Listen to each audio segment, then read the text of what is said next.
Detrás de cada mapa brillante y cada historia de conquista, había un temor constante que nunca se mencionaba en los diarios de navegación.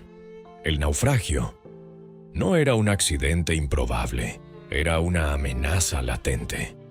Para cada tripulante que partía hacia lo desconocido, la posibilidad de morir ahogado, solo y olvidado, era tan real como las promesas de gloria.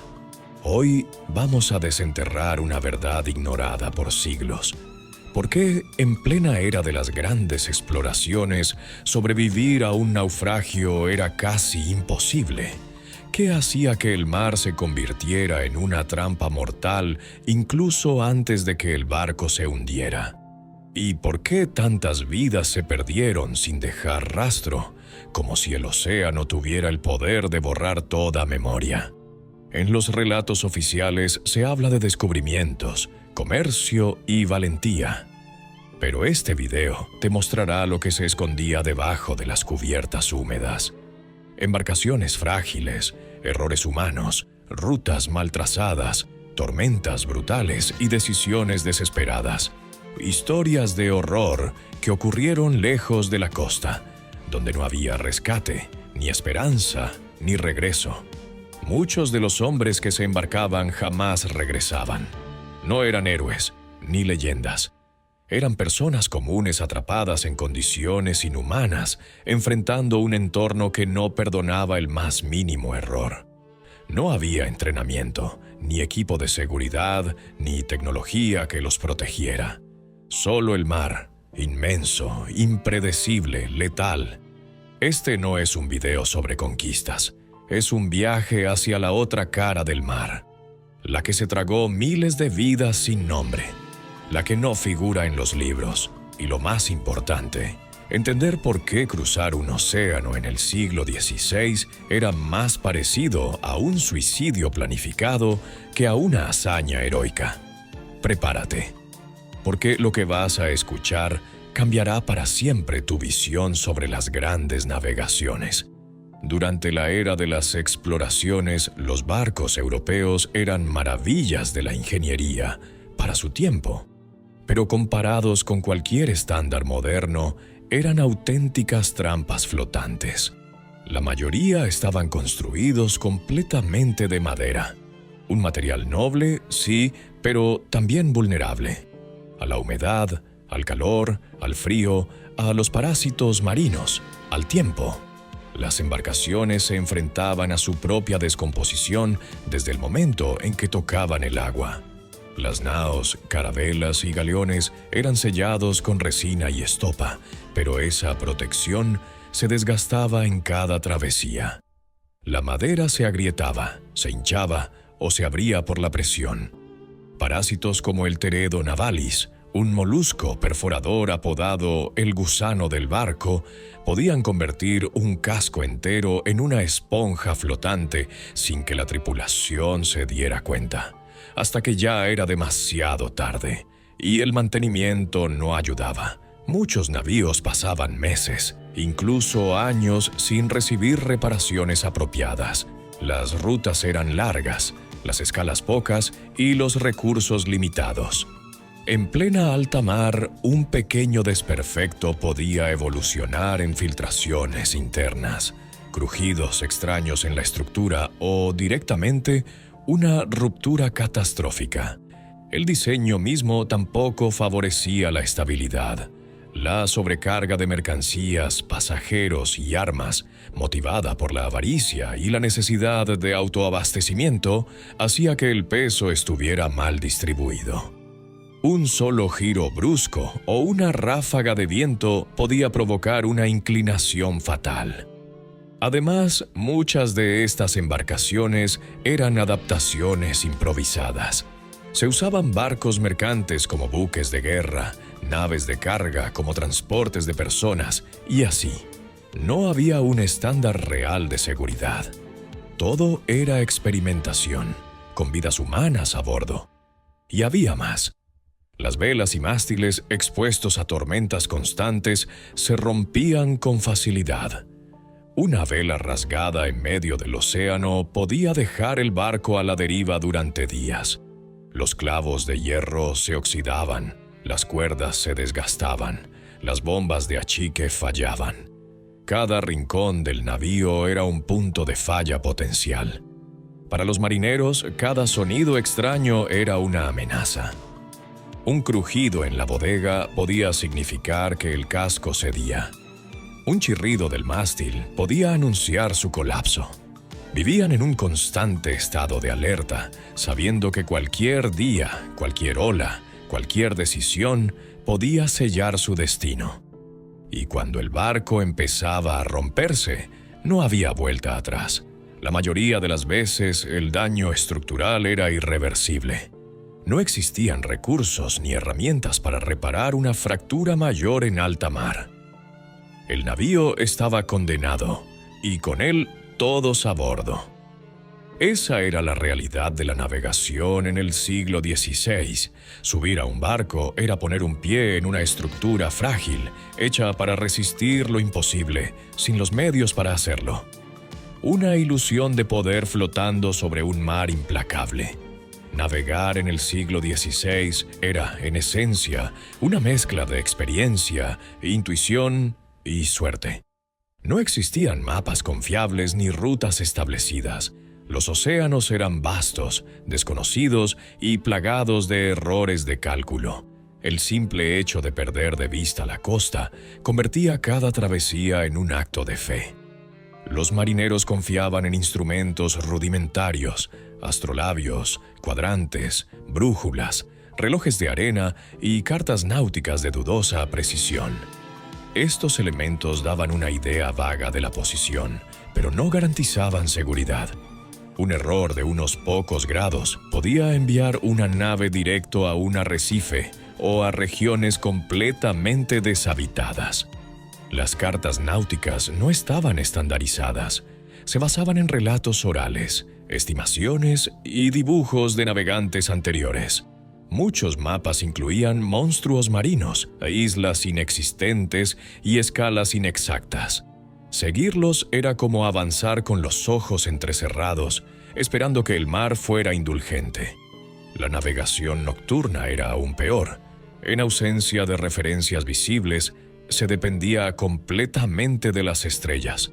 Pero en noches nubladas, la orientación desaparecía, y con ella, cualquier posibilidad de saber si se iba en la dirección correcta o directamente hacia el desastre. El desconocimiento de las corrientes oceánicas y los vientos predominantes sumaba otra capa de peligro. Una corriente contraria podía desviar a una embarcación cientos de kilómetros sin que la tripulación se diera cuenta.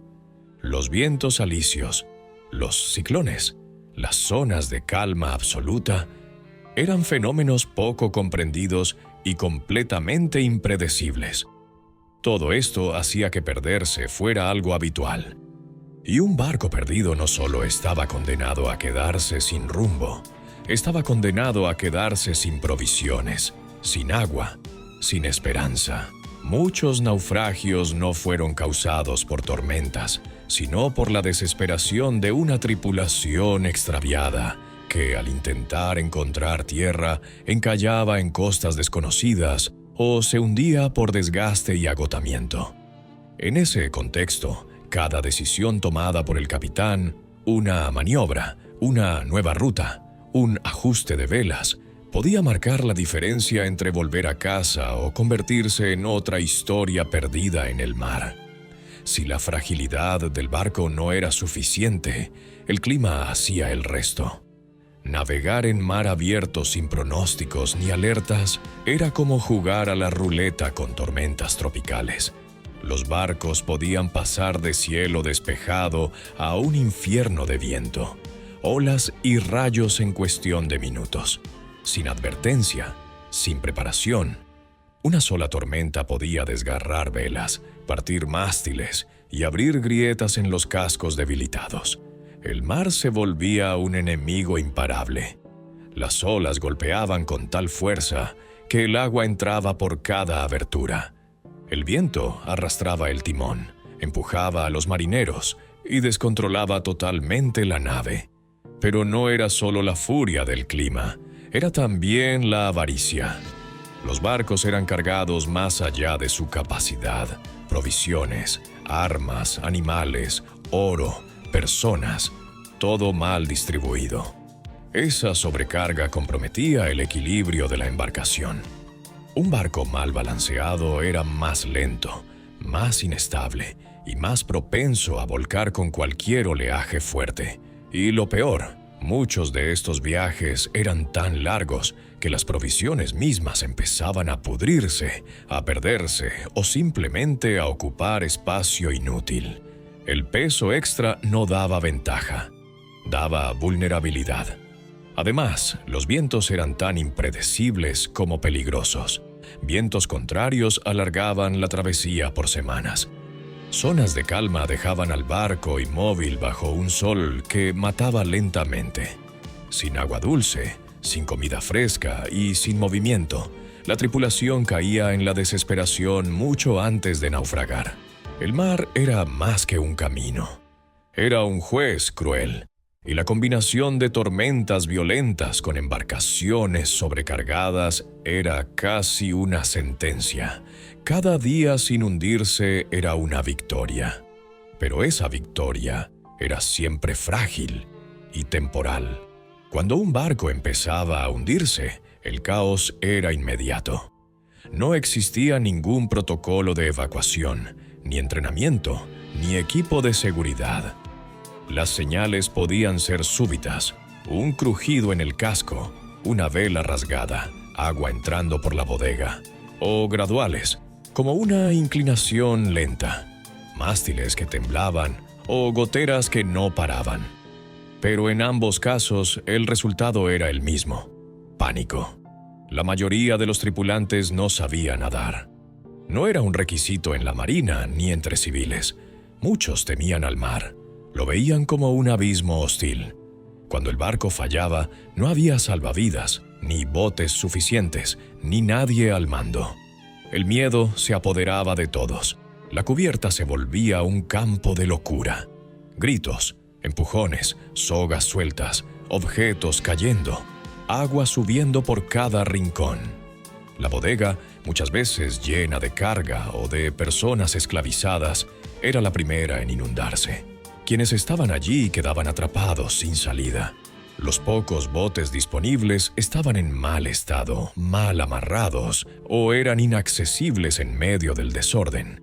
Solo unos pocos, normalmente oficiales o pasajeros de alto rango, lograban abordarlos. El resto quedaba a la deriva, aferrado a tablas sin saber nadar, esperando un milagro que casi nunca llegaba. Y todo ocurría rápido. En minutos, lo que era un barco orgulloso se transformaba en madera rota y gritos de desesperación. Ningún entrenamiento mental podía preparar a un marinero para ver su mundo desmoronarse en medio del océano. El naufragio no era solo una emergencia, era un juicio súbito e implacable, y casi nadie salía vivo de él. Sobrevivir al hundimiento no era el final del peligro, era el comienzo del infierno. Quienes lograban llegar a la superficie enfrentaban una pesadilla a la deriva, sin agua, sin comida, sin dirección. Bajo un sol abrasador durante el día y un frío paralizante en la noche. El mar abierto no ofrecía refugio. La piel se quemaba rápidamente. Las heridas del naufragio se infectaban al contacto con el agua salada. Muchos, desesperados, bebían agua del mar. El resultado era deshidratación, vómitos, delirio y muerte. Algunos se aferraban a maderas flotantes, otros intentaban nadar sin rumbo, sin saber nadar. Los pocos botes improvisados, si lograban flotar, se hundían por exceso de peso. El miedo reinaba. Nadie sabía cuánto tiempo podía sobrevivir en esas condiciones. Horas, días, a veces ni eso. Y luego estaban los tiburones. No eran tan frecuentes como la leyenda dice, pero sí reales, especialmente en rutas cálidas como el Atlántico Sur. Donde había cuerpos en el agua, había depredadores. Sobrevivientes contaban que los peces grandes rondaban en silencio, que compañeros desaparecían en segundos y que pasaban horas sin moverse por miedo a atraer la atención. El hambre debilitaba el cuerpo, la sed destruía la mente, el aislamiento creaba alucinaciones. Algunos deliraban, otros se rendían. Incluso si el cuerpo resistía, la mente comenzaba a quebrarse. Y lo peor, no había rescate.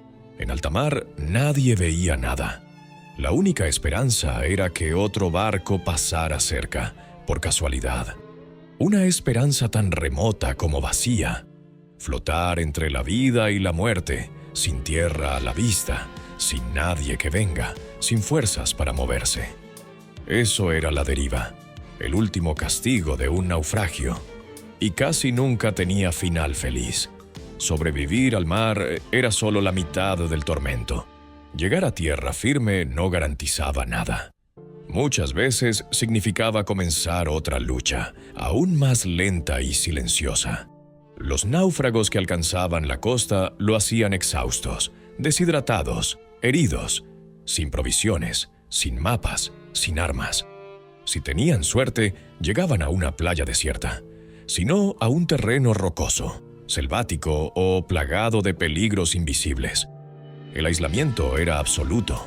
No había señales, caminos, ni estructuras, solo naturaleza salvaje. El agua dulce era difícil de encontrar y muchas veces contaminada. Quienes bebían sin saberlo caían enfermos. Las plantas y frutos eran desconocidos y un error podía provocar intoxicaciones mortales. Las heridas, sin atención médica, se infectaban. La fiebre hacía el resto. Las picaduras de insectos, los cortes en los pies, las espinas, las ampollas, todo se acumulaba. Días después de llegar a tierra, algunos morían sin haber sido rescatados. No por el naufragio, sino por la lenta destrucción del cuerpo en tierra hostil. Y luego estaba el mayor temor: encontrarse con otros humanos. En zonas desconocidas, los náufragos podían aparecer en territorios de pueblos indígenas. Algunos eran acogidos, otros capturados. En un mundo dividido por conflictos coloniales, podían ser tomados por espías, esclavizados o ejecutados sin juicio. No sabían dónde estaban, ni quién los veía como amenaza. En otras ocasiones llegaban a regiones disputadas entre imperios. El uniforme, el idioma o el símbolo en sus ropas podía condenarlos. La política también mataba. Incluso cuando había rescate, este no era inmediato. Podían pasar semanas, incluso meses, sin que otro barco pasara por allí. Sin señales, sin radio, sin forma de comunicarse, la única esperanza era la casualidad. Y cuando ésta no llegaba, la selva, la fiebre o el hambre terminaban lo que el mar había empezado. Sobrevivir a un naufragio no era solo vencer al mar, era cargar con cicatrices físicas y mentales que marcaban para siempre. Muchos marineros, aunque lograban volver, nunca eran los mismos. Eran vistos como malditos, emocionalmente inestables, incapaces de volver al mar. Algunos se retiraban, otros enmudecían para siempre. El trauma no tenía nombre, no había apoyo ni comprensión, solo el silencio. Y con él, la mayoría de estas historias se perdían. No quedaron en los libros ni en los registros oficiales. El mundo solo contaba los viajes que triunfaban, pero jamás los que terminaban en la oscuridad. Cada barco perdido era una tragedia ignorada. No había búsqueda, ni rescate, ni memoria. El océano tenía el poder de borrar vidas como si nunca hubieran existido. Como si tragar hombres, mujeres y niños fuera parte natural del proceso de conquista. Y eso nos obliga a mirar la historia con otros ojos, a entender que detrás de cada línea de conquista hubo cuerpos desaparecidos, que la gloria de unos pocos se construyó sobre la tragedia de muchos, que la navegación no era solo valentía, era en muchos casos desesperación. Hoy, al recordar estos naufragios, no buscamos solo nombres famosos.